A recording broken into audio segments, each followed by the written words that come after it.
Meus irmãos, nós tivemos uma dificuldade para colocar live no Facebook, mas eu vou deixar esse vídeo para os irmãos que estavam na expectativa de ver a nossa aula na escola de oração. Vamos orar. Senhor, obrigado por essa oportunidade de poder transmitir esse vídeo pelo YouTube, pela nossa escola de oração. Eu peço que o Senhor possa cumprir os seus propósitos quando nós estamos tentando usar a nova tecnologia para transmitir a tua mensagem. Obrigado por nos ajudar nessa tentativa e cumprir o teu propósito através disso, em nome do Senhor. Amém. Mais uma vez eu quero pedir desculpa de nós não termos conseguido transmitir live, mas queria convidar você a abrir a sua Bíblia, ou pelo menos você ler comigo o texto de Hebreus, capítulo 5, o versículo 7, é o texto que nós vamos ler agora. Hebreus 5 e 7 diz assim: qual, nos dias da sua carne, tendo oferecido com grande clamor e lágrimas, orações e súplicas, ao que o podia livrar da morte, e tendo sido ouvido por causa da sua reverência, ainda que era filho, aprendeu a obediência por meio daquilo que sofreu. Eu quero começar com as orações do grande intercessor, o Senhor Jesus, e mostrar como o Senhor Jesus é a nossa inspiração naquela atitude mais poderosa que o homem pode ter. A coisa mais importante que um ser humano pode fazer é se colocar diante de Deus em oração.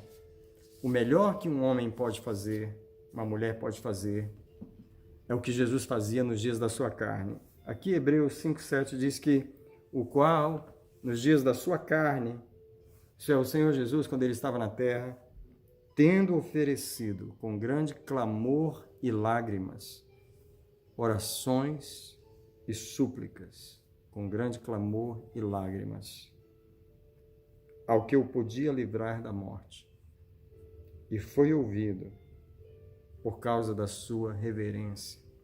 Irmãos, ninguém se qualifica como um intercessor como Jesus. Mas eu gostaria de mostrar, em primeiro lugar, a vida de oração de Jesus. E um dos autores do Novo Testamento observou, é o livro de Lucas. Lucas observou tão claramente a vida de oração de Jesus, e eu gostaria só de sinalizar vários momentos no Evangelho de Lucas, onde ele revela a vida de oração de Jesus. Hoje, nesse tempo de morte e destruição que está na rua, de tensão e apreensão que está no mundo, Deus precisa de intercessores, Ele precisa de pessoas que saibam se colocar diante dEle, homens e mulheres justos, que possam se colocar diante dEle para interceder pelo mundo, interceder pelos que ainda estão vivos, porque os que já morreram não há nada mais que se possa fazer por eles, mas há muitos que estão aqui precisando ser avivados, precisando ser despertados e acordados, e é na vida deles que as nossas orações têm o poder, e Deus quer transformar homens e mulheres como intercessores para poder chegar até essas vidas através de nossos arrependimentos, de nossas confissões por eles. Mas primeiro, na vida de um intercessor, antes de interceder por alguém, antes de ser um sacerdote entre Deus e os homens, antes de ser aquele que se coloca como Jesus se colocou entre Deus e os homens, o intercessor, ele desenvolve um coração de oração. Ele desenvolve a sua própria vida de oração. E foi isso que Jesus fez, quando ele estava na terra. Lucas, capítulo 3, verso 21. E quando todo o povo fora batizado, tendo sido Jesus também batizado, e estando ele a orar, o céu se abriu e o Espírito Santo desceu sobre ele. Nenhum evangelho coloca essa frase, estando ele a orar, somente Lucas. Os outros evangelhos falam do batismo de Jesus, que assim que ele foi batizado, João viu o Espírito Santo descer com forma de pomba corpórea sobre ele. Uma das coisas que ninguém nota, a não ser Lucas, é que estando ele a orar. As coisas acontecem quando as pessoas estão em oração. Estando Jesus a orar, Lucas nota isso. E você vai caminhando pelo Evangelho de Lucas e você vai observando a vida de oração de Jesus. Por exemplo, no capítulo 4, versículo 42, Lucas diz: ao romper do dia, saiu e foi a um lugar deserto. Jesus não tinha outro encontro nesse lugar deserto, senão com o Pai. Jesus sabia que tinha um dia cheio na sua agenda de encontro com as pessoas, de encontro com doenças, de encontros com morte, de encontros com pecadores, de encontros com fariseus que zombariam dele, que tentariam pegá-lo em uma pergunta capciosa. Jesus sabia que enfrentaria tanta maldade, que teria tantos encontros com os homens, multidão faminta, pessoas endemoninhadas, crianças carentes de uma bênção, vidas que precisavam de libertação como Gadareno. Mas o encontro que Jesus não abria mão era desse encontro com o Pai. Mais uma vez, Lucas 4:42, ao romper do dia, saiu e foi a um lugar deserto. Capítulo 5, verso 16, ele termina de contar a cura do leproso com esse seguinte versículo: mas ele, Jesus, se retirava para os desertos e ali orava. Jesus acabou de curar o leproso aqui em Lucas 5, do verso 12 ao 15. Diz que no verso 15 as multidões se ajuntavam para ouvi-lo e serem curadas das suas enfermidades, mas ele, no verso 16, se retirava para os desertos e orava. Sabe, Deus não pode contar com muitos intercessores nesse momento de coronavírus, nesse momento de morte, porque as pessoas não vêm praticando uma vida de oração. Somente as pessoas que têm experiência de praticar uma vida de oração sabem o que é se colocar diante de Deus durante longos tempos, durante horas, durante bastante tempo, e conhecem o coração de Deus. Porque o que faz um intercessor efetivo, o que faz Deus tomar a oração de um homem ou de uma mulher e impedir a destruição, impedir o juízo que precisa vir, é o coração. E o coração do intercessor é formado em suas horas e horas pessoais de oração com Deus. Jesus, no livro de Lucas, capítulo 6, versículo 12, naqueles dias, retirou-se para o monte a fim de orar. Geralmente, quando a gente se retira, é para passear, é para vacation, é para descansar. Jesus tinha esse costume de se retirar. Quando ele saía do meio das pessoas, ele tinha um objetivo em mente: se a igreja descobrir e aprender que é preciso ter esses retiros na vida da gente, onde a gente sai só para orar. E Jesus se retirou para orar e passou a noite toda em oração a Deus. Isso foi antes dele escolher os seus 12 discípulos. O que Jesus tinha pela frente no dia seguinte era a chamada, e logo chamou os discípulos e escolheu 12 entre eles: Simão, André, Tiago, João, Felipe, Bartolomeu, Marcos, Tomé, Tiago, filho de Alfeu, Simão Zelote, Judas, filho de Tiago, e Judas Iscariotes. Antes de escolher esses 12 homens que o representariam, que continuariam a sua obra, que morreriam por ele, Jesus passou a noite inteira em oração. Siga comigo ainda, no livro de Lucas. E a gente chega no capítulo 9, no verso 18. E antes da confissão de Pedro, diz assim: enquanto estava ele orando à parte. Lucas sempre encontra Jesus orando. Isso é a coisa mais marcante no livro de Lucas. É como Lucas observou a vida de oração de Jesus. Ele registrou mais do que os outros evangelistas a vida de oração de Jesus. Então aqui em Lucas 9:18, enquanto estando ele orando à parte, então chegavam-se os seus discípulos e perguntaram. Ele chegou aos discípulos e perguntou: quem dizem as multidões que eu sou? Mas ele estava orando antes de fazer essa pergunta. Agora, quando nós chegamos no capítulo 11 de Lucas, verso 1, estando Jesus em certo lugar orando, Lucas gosta de ver Jesus orando, Lucas enxerga Jesus orando, Lucas vê Jesus orando. E Lucas diz: estando Jesus em certo lugar orando, quando acabou, disse-lhe um dos seus discípulos: Senhor, ensina-nos a orar, como também João ensinou os seus discípulos.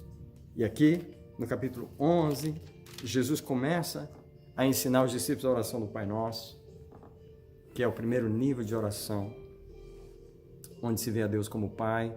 Depois, do verso 5 para frente, ele começa a ensinar a ver Deus como amigo, que é o segundo nível de oração, quando você vê a Deus como amigo e você intercede por alguém, já não por você. Mas não para aí.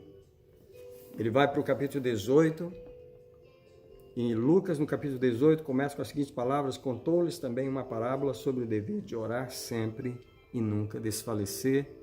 E aqui Lucas continua vendo Jesus ensinando sobre a oração. Eu queria dizer, irmãos, que a oração é o melhor que um ser humano pode fazer pelo mundo de hoje. É o melhor que alguém pode fazer pelos filhos, pela família, pela igreja, por si próprio.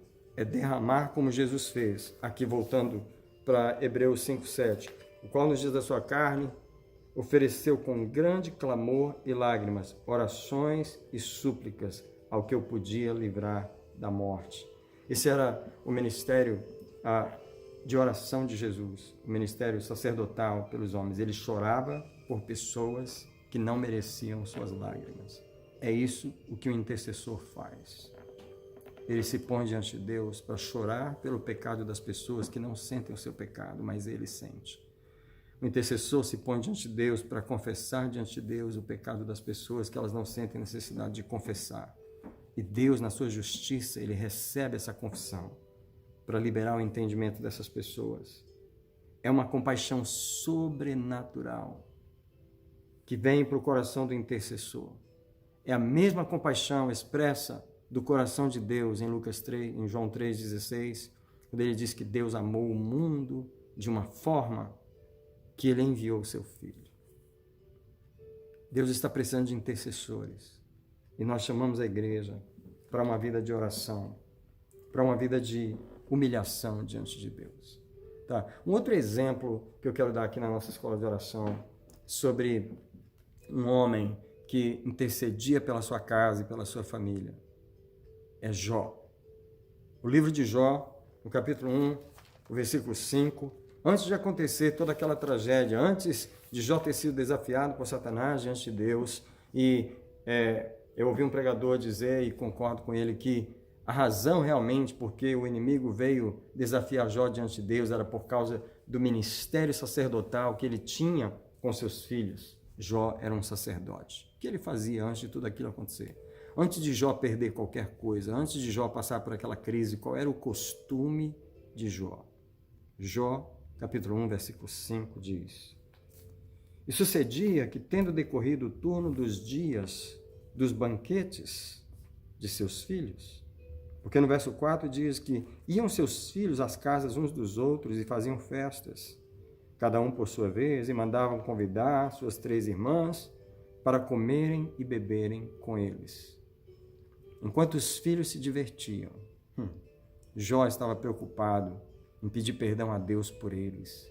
Jó estava preocupado em chegar diante de Deus e interceder. Jovens se divertindo, comendo, bebendo, não estão preocupados com o que o juiz do universo pensa, não estão preocupados com o que a sua carne pensa, como o mundo de hoje. Mas tem um homem que chega diante de Deus e está preocupado que enquanto eles estão se divertindo, Jó vai diante de Deus, e aqui o verso 5 diz: E sucedia que, tendo decorrido o turno das festas, enviava Jó aos seus filhos e os santificava. E levantando de madrugada, oferecia holocausto segundo o número deles. Pois dizia Jó: talvez meus filhos tenham pecado e blasfemado de Deus no seu coração. Assim o fazia Jó continuamente.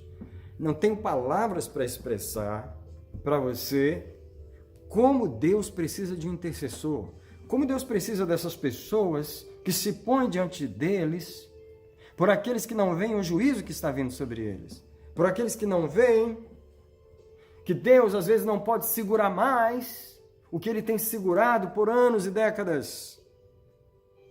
Nesse momento, o mundo está debaixo do corona. Deus segurou por quanto tempo? Por quantas décadas? Por quantos anos Deus segurou esse vírus? E agora, ele encontrou alguma legalidade no mundo espiritual para ser liberado sobre a terra. Esse vírus que entrou pela China está destruindo a Itália, que chegou nos países, está chegando nos países do mundo, devastando com morte. Deus valoriza o intercessor. Essa pessoa que está vendo a destruição. Quantos eu sei que estavam orando, talvez antes desse vírus chegar, e pedindo misericórdia a Deus, e pedindo compaixão de Deus, pedindo perdão pelos pecados do mundo. Nesse momento, é hora de nós, a igreja, pedirmos perdão pelos pecados do mundo. É hora de nós nos humilharmos perante o Senhor. É hora de nós sermos Jó para o mundo. É hora de nós sermos Jó para os nossos filhos. É hora de nós sermos Jó para os nossos compatriotas brasileiros. É hora de nós sermos Jó. Interceder, pedir perdão, confessar os pecados deles. Eu fiquei sabendo, alguns dias atrás, de um homem em Taiwan, que tem 11 anos, se eu não estou enganado, que ele começou a andar sozinho pelas ruas de Taiwan, confessando os pecados da nação, confessando por ele mesmo confessando, ele mesmo assumindo os pecados da nação. E segundo a pessoa que falava, a porcentagem de cristãos, antes desse homem começar a orar, era bem pequena. E parece que 11 anos depois, isso subiu assustadoramente, subiu muito a porcentagem de cristãos naquele país por um homem que anda pelas ruas de Taiwan, confessando os pecados de Taiwan diante de Deus e pedindo perdão no lugar deles, quando eles não pedem perdão. Sabe o que o intercessor faz? Ele faz pelas pessoas o que elas não estão em condições de fazer agora. Ele se arrepende por elas, ele pede perdão por elas, ele se humilha diante de Deus por elas. E o mais incrível é que Deus recebe o testemunho, Deus recebe legalmente as confissões de um intercessor por aquelas pessoas. Deus literalmente pode virar para o diabo, mostrar as intercessões deste homem, dessa mulher de Deus e dizer: eu tenho uma pessoa que se colocou na brecha por esse país, por essa cidade, por esse povo, e ele está clamando diante de mim, confessando os pecados, e eu tenho perdoado os pecados dessa nação sem eles saberem. Eu tenho impedido juízos porque tem alguém diante de mim que tem orado, que tem vindo. Deixa eu dizer para você, é um valor muito grande, o valor de Deus, de através de uma vida de oração, formar um intercessor. Nessa escola de oração, nesse tempo de coronavírus, nesse tempo que a igreja só se reúne em casa, nesse tempo em que Deus nos humilhou, nesse tempo em que Deus nos forçou a ficar em casa, Deus está chamando intercessores, pessoas para se humilhar, pessoas para se colocar diante de Deus pelo mundo, pessoas para pedir, no meio de tantas mortes, pedir a salvação de almas, pedir a salvação de vidas, porque esse é o propósito de Deus com o coronavírus, esse é o propósito de Deus com a crise que Ele está permitindo com os milhares que já caíram ao nosso lado, já caiu mais de 1.000 ao nosso lado, e olha, já caiu 10.000 à nossa direita. Mas Deus quer salvar vidas nesse momento. Deus quer usar a igreja como sacerdote. São mulheres justas, homens justos que se põem diante de Deus para defender o propósito de Deus pelas pessoas, que é a salvação delas. Pessoas que reconhecem e honram a justiça do grande juiz de toda a terra. Sabe que alguém precisa confessar os pecados. Alguém que conhece os protocolos da corte celestial para chegar perante Deus confessando pecados específicos. Advogados que ajudam os homens nas suas causas legais perante Deus contra o seu adversário. Porque há muitas acusações deste povo perante Deus, feitas pelo inimigo, que são verdadeiras.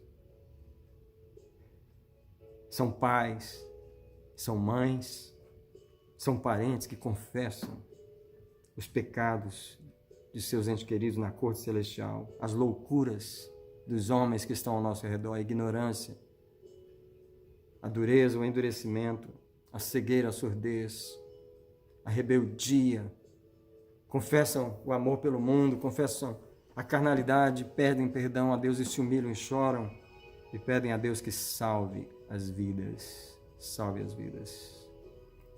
Igreja, esse tempo de ficar em casa é um tempo de se humilhar. Deus quebrou a rotina a propósito para nos fazer refletir no coração o que o juiz do universo precisa. Pessoas que chorem, pessoas que cheguem diante dele pelo mundo, chorem pelo mundo, chorem por um avivamento na igreja, chorem por aquilo que Deus está querendo fazer, de liberar o povo de seus pecados. Quero dizer para você que Deus está esperando isso de nós. Deus está esperando isso de nós. Nesse momento de mortes, Deus quer salvar vidas. Deus quer levar vidas para a sua presença. Eu quero orar nesse momento. Eu quero pedir que Deus forme intercessores em casa. Não se reúnem na igreja. Não sabemos quando vamos nos reunir, mas estamos orando em casa. Estamos em humilhação diante de Deus. Pai, em nome de Jesus, há um mundo morrendo hoje nas mãos de um vírus. Mas muito mais do que isso, Senhor. Muito mais sério do que isso. São as vidas que estão eternamente separadas do Senhor. O Senhor está querendo livrar tantas pessoas que ainda estão vivas de irem para o inferno e não verem a sua face nunca mais. A igreja ora, a igreja intercede, eu oro, eu intercedo. A primeira coisa que eu peço é perdão pelos pecados da igreja, perdão pela negligência da oração, perdão pela ausência de uma vida de oração, perdão por não ter conquistado uma vida de oração, pelas vidas que não conquistaram ainda uma vida de oração diante do Senhor. Essa é a primeira oração que eu faço. Quero pedir perdão por uma igreja que alguns querem realmente servir o Senhor, outros pensam que querem, mas ainda não quiseram ainda não realmente decidiram, ainda não tomaram a posição, estão em cima do muro, estão ouvindo o inimigo, estão servindo a sua carne, estão distantes da oração, estão distantes do compromisso da renúncia, da morte pessoal. Peço perdão por eles. Peço perdão por todo crente que não decidiu se entregar completamente. Peço perdão por todo crente que não decidiu ter um avivamento, não decidiu ser fiel, não escolheu ainda priorizar a Deus em cima de todas as outras coisas. Não escolheu ainda renunciar aos outros pelo Senhor, renunciar a si mesmo pelo Senhor. Peço perdão por todos aqueles, ó Deus, que se enganam hoje pensando que estão vivendo uma vida espiritual, pensando que querem e não quiseram de verdade ainda. Mas também quero agradecer por aqueles que, derramando o coração, como verdadeiros intercessores, têm buscado a Tua face em humilhação, primeiro por suas casas, primeiro por si mesmo, por seus filhos e por suas próprias famílias. Quero agradecer pelos verdadeiros intercessores levantados pelo Senhor para fazer a sua obra. Quero agradecer no nome de Jesus. Quero agora pedir que levante intercessores nesse tempo de vírus, nesse tempo de morte no mundo. Agora, Senhor, o vírus chega nos Estados Unidos e vai chegar no Brasil. Agora, Senhor, vamos ouvir de mortes, números que aumentam a cada dia. E nós pedimos misericórdia ao Deus misericordioso, mas no meio disso aviva a igreja, Senhor, aviva a igreja, aviva, levanta homens de oração, mulheres de oração. Levanta intercessores, homens e mulheres que se curvam, se prostram para orar, atrás do espírito da oração. Eu clamo no nome de Jesus, eu clamo no sangue de Jesus.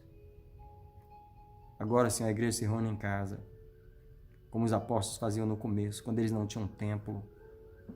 A igreja se reúne em casa hoje, Senhor, e cada família hoje tem a obrigação de se reunir sozinho, de orar, de fazer o seu culto e de te buscar. Ó Deus, hoje tu estás olhando para cada família individualmente. Hoje nós não estamos misturados na massa da igreja, não estamos misturados no culto, não estamos misturados no normalismo, na normalidade de um culto dominical. Deus, obrigado por isso que tu estás fazendo. Obrigado por esse choque, esse abalo. Obrigado por abalar as estruturas, Senhor. Ser bendito por fazer isso no meio da igreja. Porque agora nós somos obrigados a entrar num novo ritmo, Muito obrigado por obrigar a igreja a um novo ritmo, Senhor. Tu és o Senhor. Tu és o Senhor que pode fazer isso em nossa vida. Pai, traz o espírito da oração. Traz o espírito da oração sobre cada homem, mulher e criança. Senhor, traz o espírito da oração. Não há outro espírito, não há outra oferta mais importante que um ser humano possa oferecer, senão o que o próprio Jesus ofereceu, grande clamor e lágrimas. Um grande clamor e lágrimas, orações ao que podia livrar da morte. Faz de nós uma igreja que é como Jesus, que intercede, que chora, que clama, que ora. Eu abençoo, Senhor, cada vida que está orando, que está vendo este vídeo, que está, Senhor, se dedicando a esse ministério de oração. Eu abençoo cada um que está se humilhando nesse tempo de morte. Eu mais uma vez peço a cobertura do sangue sobre o teu povo, ó Deus, porque quando as pragas destruíram o Egito, o Senhor guardou Israel. E eu clamo mais uma vez pelo sangue nas portas de cada casa. Eu clamo mais uma vez o sangue na cabeça de cada um, para proteção, proteção, proteção. Eu te agradeço pela proteção do teu povo, Senhor, que ainda sai para trabalhar. Senhor, ajuda aqueles que podem não sair para trabalhar, diminuir as saídas. Senhor, aqueles que podem diminuir as suas idas na rua, Senhor, para não tentar o Senhor, eu peço o espírito do bom senso, o espírito da fé daqueles que precisam aprender a confiar no Senhor nesse tempo, aprender a confiar no Senhor, que o Senhor vai suster e vai prover, não vai nos deixar passar fome. Deus, obrigado, Senhor, pelo teu suprimento para nós nesse tempo de coronavírus. Obrigado, Senhor, porque não vai nos faltar nada e porque vais nos cobrir com o teu sangue enquanto a morte passa no nosso meio. Mas enquanto isso, Senhor, nos usa para salvar vidas. Salva vidas através de nós. Em nome do Senhor Jesus. Amém. Meus irmãos, hoje não saiu como eu tinha programado, mas eu quero agradecer pela oportunidade de Deus de deixar esse vídeo. E agora nos preparamos para o nosso culto domingo ao meio-dia. A nossa pastora, a pastora Gel, vai estar se preparando para ter uma reunião online com as mulheres na terça-feira. Eu a parabenizo por isso. Há um novo aplicativo chamado Zoom e as pessoas estão se cadastrando para ter um encontro dessa forma. Então, que Deus abençoe você. Eu gostaria de pedir uma gentileza de alguém que ouviu essa mensagem e que gostaria de deixar um feedback para mim. Passa uma mensagem no privado, pode ser no WhatsApp, passa um áudio. Diga-me se isso tocou você e abençoou você. Eu te abençoo nessa sexta-feira, até a próxima sexta-feira, e se Deus quiser, não vamos ter problemas técnicos e vamos entrar online no Facebook da igreja Bethesda Boston Church. Vamos entrar live e não vamos ter problema, todos vão poder assistir às 8 horas na próxima sexta-feira. A nossa escola continua. Um abraço a todos. Deus abençoe em nome de Jesus e proteja cada um esta semana.